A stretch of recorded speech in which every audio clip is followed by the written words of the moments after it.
10 minute കൊണ്ട് വളരെ tasty ആയിട്ടുള്ള മന്തി എങ്ങനെ ഉണ്ടാക്കാമെന്ന് നോക്കാം. കുക്കറിൽ ആവശ്യത്തിന് ഓയിൽ ഒഴിച്ച് ജിഞ്ചർ ഗാർലിക് പേസ്റ്റ് ചേർക്കുക. അതിലേക്ക് ചിക്കൻ കഷ്ണങ്ങൾ നിരത്തി വയ്ക്കുക. മല്ലിയില ചേർക്കുക.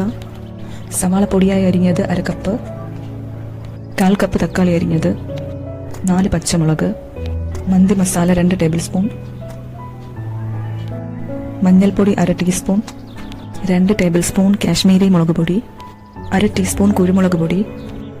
ത്തിന് ഉപ്പ് കൂടി ചേർത്ത് നന്നായി മിക്സ് ചെയ്യുക. പകുതി വെന്ത ബാസ്മതി റൈസ് മിക്സ് ചെയ്ത് ചിക്കൻ മുകളിൽ ഇട്ട് കൊടുക്കുക.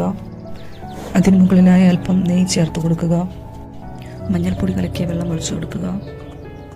ഞാനിവിടെ 1 കിലോ അരിയാണ് എടുത്തിരിക്കുന്നത്. 4-5 പച്ചമുളക് ഇങ്ങനെ കുത്തിവെക്കുക. മുകളിലായി ചാർക്കോൾ കത്തിച്ച് വയ്ക്കുക.